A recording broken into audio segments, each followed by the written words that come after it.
Les rebelles soutenus par Rwanda étendent leur territoire dans l'est du Congo et déclenchent une crise humanitaire. L'administration Trump s'y est engagée car le Congo recèle des minéraux. Des minéraux essentiels à l'avenir énergétique de l'Amérique. L'avenir de la République démocratique du Congo pourrait bien tracer la voie du développement de l'Afrique. Avec les plus grandes réserves de cobalt du continent, le métal essentiel aux batteries qui alimentent les téléphones, les voitures et le réseau électrique. Votre pays possède 70% des réserves mondiales connues de cobalt. Nous savons que le président Trump s'intéresse à ces minéraux. Quel serait un accord qui serait finalement acceptable pour vous?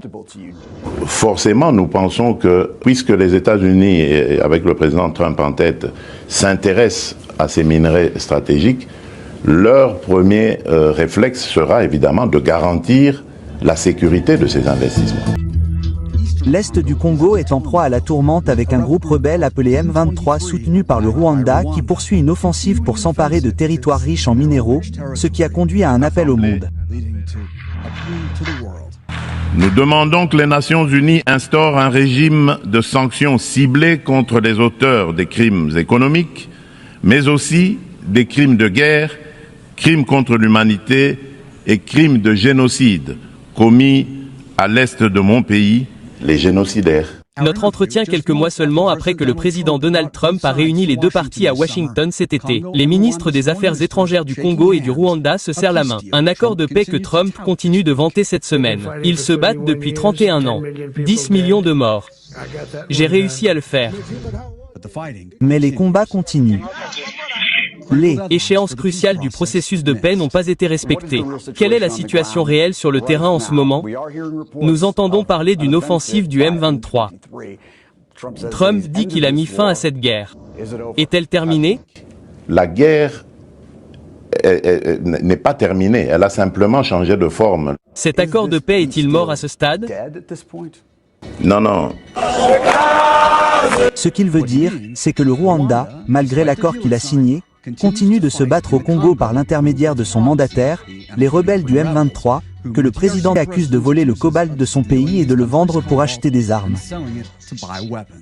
Justement, c'est l'accord de paix avec le Rwanda a un avantage, c'est celui lié les mains du Rwanda à cet accord. Donc, il dit que le Rwanda manque désormais à sa parole envers le président Trump. Ils ont déclaré qu'il était impossible de régler le problème.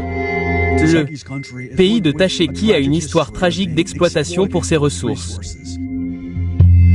C'est pourquoi ils cherchent à négocier avec les États-Unis en matière de sécurité et d'aide au développement en échange d'un accès à leurs métaux précieux.